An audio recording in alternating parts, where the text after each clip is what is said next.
સૌથી પહેલી તસવીર આ પ્રકોપની યાત્રાધામ પાવાગઢથી કે જ્યાં ડુંગર ઉપર આભ ફાટ્યું છે। પગથિયા પર ધસમસતા પ્રવાહમાં પ્રવાસીઓ ફસાઈ ચૂક્યા છે। લોકો પગથિયાની રેલિંગ પકડીને કલાકો સુધી ઊભા રહ્યા। દરિયાના મોજાની જેમ વહેતા પ્રવાહના આ દ્રશ્યો સામે આવ્યા છે। પાવાગઢથી આ એક્સક્લુઝિવ તસવીરો આપણે બતાવી રહ્યા છે। પગથિયા પરથી જે ધસમસતો પાણીનો પ્રવાહ વહી રહ્યો છે તે ઝરણા જેવો લાગી રહ્યો છે। વધુ માહિતી મેળવીશું। સંવાદદાતા રાજેશ અમારી સાથે સીધા અહીંયા જોડાઈ ચૂક્યા છે। રાજેશ, જે રીતે પાવાગઢમાં આભ ફાટ્યું હોય તેવી સ્થિતિ છે, હાલ વરસાદ કેવો છે અને જે પ્રવાસીઓ ફસાયા હતા તેઓની હાલત કેવી છે? તેઓને બચાવી લેવામાં આવ્યા છે, તેઓને રેસ્ક્યુ કરવામાં આવ્યું છે કે કેમ? ચોક્કસ વાત કરવામાં આવે તો પાવાગઢ ખાતે ચોમાસા દરમિયાન ડુંગર ઉપર ભારેથી અતિભારે વરસાદ વરસતો હોય છે અને જ્યારે વરસાદ વરસતો હોય છે ત્યારે ડુંગરના જે પગથિયા છે, પગથિયા પરથી ધસમસતા પાણીનો પ્રવાહ વહેતો હોય છે। આ જે દ્રશ્યો છે મંગળવારે ધોધમાર વરસાદ વરસ્યો હતો અને દરમિયાનના જે દ્રશ્યો છે સામે આવ્યા છે। કેટલાક ભક્તોએ એક તબક્કે રેલિંગ પકડીને ઊભા રહી જવાની ફરજ પડી હતી। જો કે માતાજી સાથેની અરગ જે શ્રદ્ધા અને અતૂટ શ્રદ્ધા છે તે આ ભક્તોને કોઈ પણ પાણીનું વહેણ અટકાવી શકતું નથી। ભક્તો શાંતિપૂર્ણ રીતે માતાજીના દર્શન કરે છે, ધન્યતા અનુભવી રહે છે અને ક્યારે આજ સુધીમાં પાવાગઢ ખાતે કોઈ પણ ભક્ત ફસાયો નથી અને રેસ્ક્યુ કરવાની ફરજ પડી નથી। આજ માતાજીની જે એક શ્રદ્ધા છે એ અતૂટ શ્રદ્ધા આજે પણ ભક્તોને જાળવી રાખે છે। આજે જો કે પાવાગઢમાં વરસાદી માહોલમાં વિરામ લીધો છે વરસાદે, જેથી ભક્તો શાંતિપૂર્ણ દર્શન કરી રહ્યા છે। વડોદરાવાસીઓ કે જેમણે કાલે ચિંતા વચ્ચે આખો દિવસ પસાર કર્યો, આ વડોદરાવાસીઓ માટે હવે રાહતના સમાચાર આવી રહ્યા છે। વિશ્વામિત્રી નદીની સપાટીમાં હવે ઘટાડો જોવા મળી રહ્યો છે। વિશ્વામિત્રી નદીની સપાટી ઘટીને 32.50 ફૂટ પર પહોંચી છે। ગઈકાલે આ નદીની સપાટી 35.25 ફૂટની હતી। આજવા સરોવરની સપાટી 213.75 ફૂટ પર સ્થિર છે। અનેક વિસ્તારોમાંથી રાત્રે પાણી ઓસર્યા છે। અકોટા, જેતલપુર, દિવાળીપુરા, વાસણા વિસ્તારમાંથી પાણી ઓસર્યા છે। Vadodara railway station, Sayajiganj police station અને વડોદરા સિટી બસ સ્ટેશન પાસે ગઈકાલ સુધી કમર સુધીના પાણી હતા અને જ્યાં આજે સ્થિતિ થોડી સુધરતી જોવા મળી રહી છે। વડોદરાથી આ સમાચાર આવી રહ્યા છે। ગઈકાલે વડોદરાવાસીઓ ચિંતાજનક પરિસ્થિતિમાં આખો દિવસ પસાર કર્યો, એ વડોદરાવાસીઓ માટે આજે ચોક્કસથી રાહતની સવાર થઈ છે।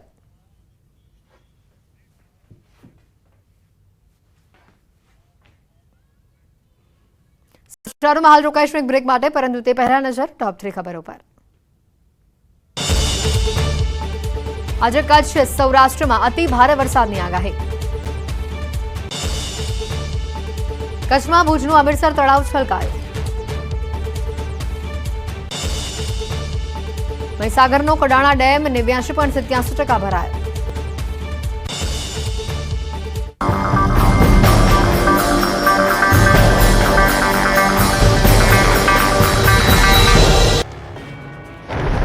જાણે કોઈ દરિયાના મોજા ઉછળતા હોય તેમ ધસમસતું આવતું આજી નદીનું તોફાની પાણી, ભૂગવાતા પાણીની વચ્ચે ખેતરોમાં ખાના ખરાબી, આંબાવાડી, રમણ ભમણ અને આંબા પર નજર સામે સાક્ષાત પ્રલયનો નજારો નિહાળતા લાચાર ખેડૂતો। ખેતરોમાં જળ વિસ્ફોટ અને વિનાશ અને વિનાશના દ્રશ્યો છે જૂનાગઢના ઘેડ પંથકના। ઓજત નદીના ધસમસતા પાણીએ ઘેડના ખેતરોની એવી હાલત કરી કાઢી કે આવી હાલત ખેડૂતોના ખેતરોમાં દ્રશ્યો જોઈને ખેડૂતો ખુદ રડી પડ્યા। ખેડૂતોના આંખમાંથી આંસુ સુકાઈ નથી રહ્યા। ખેડ પંથકમાં એવી તારાજી સર્જાઈ કે ખેતરો સાફ થઈ ગયા। પાણીનો પ્રચંડ પ્રવાહ એવો આવ્યો કે આંબો તો જળમૂળમાંથી ઉખડી ગયો। અહીંના ખેડૂતો પર જાણે કુદરત ક્રોધ હોય તે રીતે કહેર મચાવતી જોવા મળી। ખેતરોમાં ખાના ખરાબીના જે દ્રશ્યો જોવા મળ્યા તે નિહાળી તમારી આંખમાંથી આંસુ આવી જશે। 18 ઇંચથી વધુ વરસાદ ખાબકતા ઓજત નદીએ ખૂંખાર રૂપ ધારણ કર્યું। તેનું પાણી ઘેડ પંથકમાં ઘૂસી ગયું। ઘેડ પંથકના ખેતરોને કંઈક આ રીતે ફરી વળતા ખેતરોમાં તારાજી અને નુકસાની સિવાય કંઈ જ બચ્યું નથી। ખેડૂતોએ જે પાળા બનાવ્યા હતા તે તેની નજર સામે ધ્વસ્ત થઈ પાણીમાં તણાઈ ગયા। બામણાસા ઘેડમાં ઓજત નદીનો પાળો તૂટતા ખેડૂતોના ખેતર પાણી થઈ ગયા। ભયંકર પૂર હોવાથી ખેડૂતો આંબા પર ચડી ગયા। આવા જ દ્રશ્યો જુલાઈ માસમાં જોવા મળ્યા હતા। આથી ખેડૂતોએ પોતાના ખર્ચે ફરી પાળો બાંધ્યો, પણ ફરી આવેલા ઓજતના પાણીએ ખેડૂતોની લાખોની મહેનત પર પાણી ફરી વળ્યું। એક માસ બાદ ફરી ઓજત નદી આફત બનીને ત્રાટકી। આ બાજુ જૂનાગઢના માણાવદરના સરડિયા ગામમાં જળબંબાકારની સ્થિતિનું નિર્માણ થયું છે, પણ અહીં ઓજત નદીના પાણીએ તારાજી સર્જી। પોરબંદર તરફનો હાઈવે બંધ થયો। હવે ગામમાં બોટ એકમાત્ર સહારો બચી। ગામમાં રેસ્ક્યુની જરૂર પડે તો બોટ તૈનાત કરવામાં આવી તો માણાવદરના કોડવાવ, સમેગા ગામ પણ પાણી થયું। પૂરના પાણીથી કોડવાવ, સમેગા બેટમાં ફેરવાઈ ગયા। પોરબંદરના ઘેડ પંથકમાં પણ પાણીએ પથારી ફેરવી। કાસબડ, ભોગસર, છત્રાવા ખેતરો પાણીમાં ગરકાવ થયા। ભાદર, મોજ, ભૂખી સહિતના ડેમના પાણી ઘેડ પંથકના અનેક વિસ્તારો અને ગામોમાં ફરી વળતા ખેતરોની પથારી ફરી ગઈ. હજારો વીઘા જમીન પાણીમાં ગરકાવ થઈ ગઈ. આ બાજુ ગરેજ ગામે ગ્રામજનો હોડી ચલાવતા જોવા મળ્યા. નેરાણા, મોડદર, ગરેજ, ભોગસર, કાસબડ, બેટમાં ફેરવાતા લોકો મુશ્કેલીમાં મુકાયા. તો પોરબંદરના કુતિયાણાના ગરેજ ગામે હોડીઓનો સહારો બચ્યો હતો. પાણી એવી પથારી ફેરવી ચૂક્યું કે આખું ગામ પાણી થઈ ગયું. પૂરની સ્થિતિમાં લોકો હોડી ચલાવતા જોવા મળ્યા. કુતિયાણાના થેપડ ગામે ટ્રેક્ટર વડે 10 લોકોને બચાવવા પડ્યા. દ્વારકા પંથકમાં પણ ફરી એકવાર આબ ફાટ્યા જેવી સ્થિતિનું નિર્માણ થયું છે. દ્વારકા, જામખંભાળિયા, સલાયા, કલ્યાણપુર સહિતના વિસ્તારમાં જળ વિસ્ફોટથી હાહાકાર મચી ગયો છે. ભારે વરસાદના પગલે જામખંભાળિયા બેટમાં ફેરવાયું છે. જ્યાં નજર કરું ત્યાં પાણી જ પાણી નજરે પડી રહ્યું છે. શહેરના મુખ્ય રસ્તાઓ પર ગોઠણસમાં પાણી ભરાયા છે. ખંભાળિયાના નગર ગેટ, જોધપુર ગેટ સહિતના મુખ્ય રસ્તાઓ પાણીમાં ગરકાવ થયા. છેલ્લા 2 દિવસથી સતત વરસી રહેલા વરસાદને કારણે જનજીવન પ્રભાવિત થયું. ખંભાળિયાના નારાયણનગરમાં કાર પાણીમાં ગરકાવ થઈ ગઈ. રસ્તા પર અડધી કારે ડૂબેલી એટલા પાણી ભરાઈ જાય તેવા દ્રશ્યો જોવા મળ્યા. તો ખંભાળિયામાં ભારે વરસાદથી તેલી નદી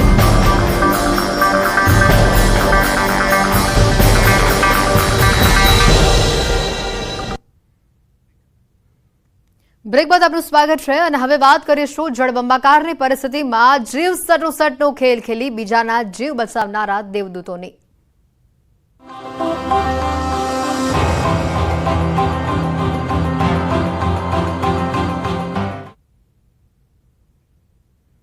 જામનગરથી વિગતો છે. કારમાં ફસાયેલા 2 લોકોનું રેસ્ક્યુ કરવામાં આવ્યું.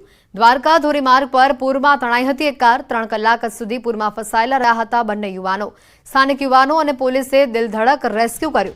કુદરતના પ્રકોપની સામે ઝઝુમનારા આ 2 યુવાન. ભયાનક પૂરમાં તણાયેલા યુવાનો પોતાની 3 કલાકની કહાની વર્ણવી. કાર લઈ જામનગરથી તેઓ નીકળ્યા હતા. આ બંને યુવાન અને બેડ ગામ પાસે ધસમસતા પાણી વહેતા હતા. પાછળથી ટ્રક આવતા કાર ખાડામાં પડી. દરિયા જેવા મોજા આવતા કાર આખી તણાઈ ગઈ. પાણીનો પ્રવાહ વધતા તેઓ ડરી ગયા હતા. 3 કલાક સુધી ભયંકર પૂરમાં તેઓ ફસાયેલા રહ્યા અને છેલ્લી 4 મિનિટ ખૂબ જ ખતરનાક રહી હોવાની પણ તેઓએ વાત કહી. સ્થાનિક તરવૈયા અને પોલીસ તેઓ માટે દેવદૂત સમાન સાબિત થઈ અને તેઓને બચાવી લીધા.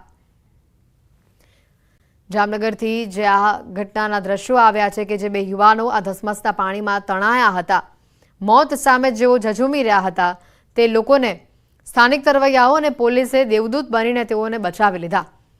નદી જેવો, દરિયા જેવો પ્રવાહ રસ્તાઓ પર પાણીનો જોવા મળ્યો. રસ્તાઓ પર જાણે દરિયાની માફક મોજા ઉછળતા હોય તે પ્રકારની પરિસ્થિતિ તેઓએ પોતાની વર્ણવી છે. 3 કલાક સુધી આ જ પ્રકારે તેઓ પાણીમાં ઝઝૂમી રહ્યા હતા તેવી પણ તેઓએ વાત કહી અને આ પરિસ્થિતિમાંથી તેઓને સ્થાનિક તરવૈયાઓ અને પોલીસે બહાર નીકાળ્યા, તેઓનું રેસ્ક્યુ કર્યું. જામનગરમાં સગર્ભા મહિલાનું દિલધડક રેસ્ક્યુ કરવામાં આવ્યું. કુબેરનગર વિસ્તારમાં એક ગર્ભવતી મહિલા ફસાઈ હતી. આર્મી, ફાયર ટીમ અને 108ની ટીમે તેઓનું રેસ્ક્યુ કર્યું. રેસ્ક્યુ કરીને મહિલાને હોસ્પિટલ ખસેડવામાં આવી. રંગમતી નદીના પાણી કુબેરનગરમાં ફરી વળતા આ મહિલા ફસાઈ હતી. જામનગરથી આજે દ્રશ્યો સામે આવ્યા છે. ગર્ભવતી મહિલાને કેવી રીતે બચાવવામાં આવે, તેઓને અલગ જગ્યા પર જે સ્થળાંતર તેઓનું કરાવવામાં આવ્યું તેના આ દ્રશ્યો સામે આવ્યા હતા. કુબેરનગર વિસ્તારમાં એક ગર્ભવતી મહિલા ફસાઈ હતી, જેઓનું આર્મી અને ફાયરની ટીમ દ્વારા રેસ્ક્યુ કરવામાં આવ્યું.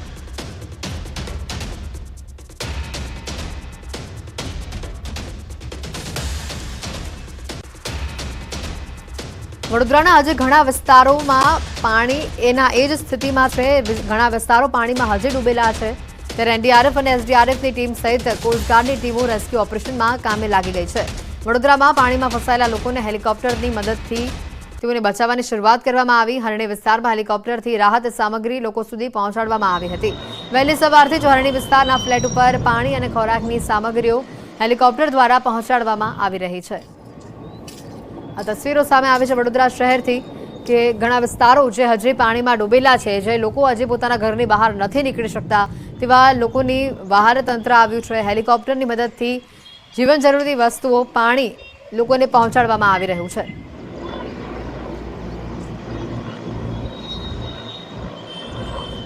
તો દ્વારકામાં પાણીના પ્રકોપ વચ્ચે દેવદૂત બનીને પહોંચી એનડીઆરએફની ટીમ. કાળા ડિબાંગ વાદળો, ધોધમાર વરસાદ અને બીજી તરફ અંધારપટ અને ઘર ડૂબે તેટલા પાણીમાં એનડીઆરએફે રેસ્ક્યુ ઓપરેશન હાથ ધર્યું. દ્વારકાના આવડપરામાં મેઘ પ્રકોપ જોવા મળતા અનેક ઘરોએ જળ સમાધિ લીધી હતી અને જે બાદ એનડીઆરએફની ટીમે ઘરમાં ફસાયેલા લોકોનું દિલધડક રેસ્ક્યુ કર્યું, લોકોના દિલ જીતી લીધા.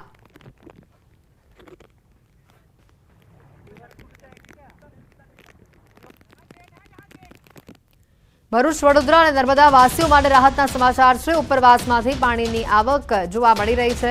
આ પાણીની આવક સ્થિર થતા સરદાર સરોવર નર્મદા ડેમની જળ સપાટી પણ હવે સ્થિર થઈ રહી છે. નર્મદા ડેમની જળ સપાટી 134.21 મીટર પર પહોંચી છે. ડેમની મહત્તમ સપાટી 138.68 મીટરે પહોંચી છે. તો ઉપરવાસમાંથી 2,40,339 ક્યુસેક પાણીની આવક હજી ચાલુ છે. નર્મદા ડેમના 10 દરવાજા 2 મીટર સુધી ખુલ્લા કરવામાં આવ્યા, જ્યારે નદીમાં કુલ 1,91,194 ક્યુસેક પાણીની જાવક પણ સામે આવી છે.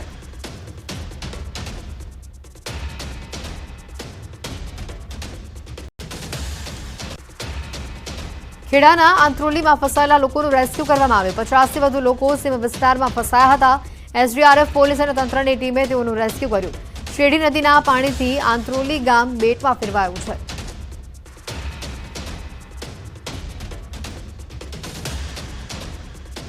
તો સાથે દ્વારકાથી સમાચાર. દેવભૂમિ દ્વારકા જિલ્લાના કલ્યાણપુર તાલુકાના મેઘાપર ટીટોડી ગામે વાડી વિસ્તારમાં ફસાયેલા 8 વ્યક્તિઓને કોસ્ટગાર્ડના હેલિકોપ્ટરની મદદથી સફળતાપૂર્વક તેઓનું રેસ્ક્યુ કરવામાં આવ્યું. આ દ્રશ્યો સામે આવ્યા છે દ્વારકાથી. હેલિકોપ્ટર જે અસરગ્રસ્ત વિસ્તારો છે ત્યાં પહોંચ્યું છે અને લોકોને હેમખેમ પાણી ભરાયેલા વિસ્તારોમાંથી બહાર કાઢવામાં આવી રહ્યા છે. હેલિકોપ્ટર દ્વારા દ્વારકા જિલ્લાવાસીઓનું રેસ્ક્યુ કરવામાં આવી રહ્યું છે. કલ્યાણપુરના મેઘાપર ટીટોડી ગામે આ રીતે રેસ્ક્યુ ઓપરેશન હાથ ધરવામાં આવ્યું. દ્વારકાની જે આ તસવીરો સામે આવી તે બાદ અન્ય પણ એક તસવીર છે કે જેમાં ટ્રેક્ટરની મદદથી લોકોને બહાર કાઢવામાં આવી રહ્યા છે. પાણી ભરાયેલા વિસ્તારોમાંથી લોકોને સ્થળાંતર કરવામાં આવી રહ્યું છે. જે પ્રભાવિત વિસ્તારો છે ત્યાંથી લોકોનું સ્થળાંતર કરવામાં આવી રહ્યું છે. મોટા વાહનો જે વિસ્તારમાંથી પસાર થઈ શકે એટલા પાણી અહીંયા ભરાયા છે અને હાલ ટ્રેક્ટરની મદદથી લોકોનું સ્થળાંતર કરવામાં આવી રહ્યું છે. દ્વારકાથી બંને તસવીરો હેલિકોપ્ટર અને ટ્રેક્ટરની મદદથી રેસ્ક્યુ કરવામાં આવ્યું. વડોદરાથી વધુ સમાચાર આવી રહ્યા છે. ડભોઈ કરનાળીના નાવિકો પૂરગ્રસ્ત વડોદરાની મદદે આવ્યા છે.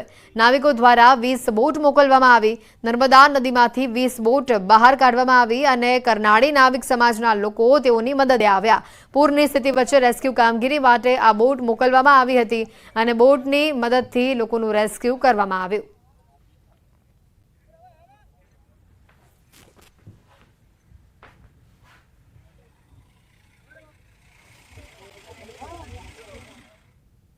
હાલ સમાચારોમાં રોકાઈશું એક બ્રેક માટે.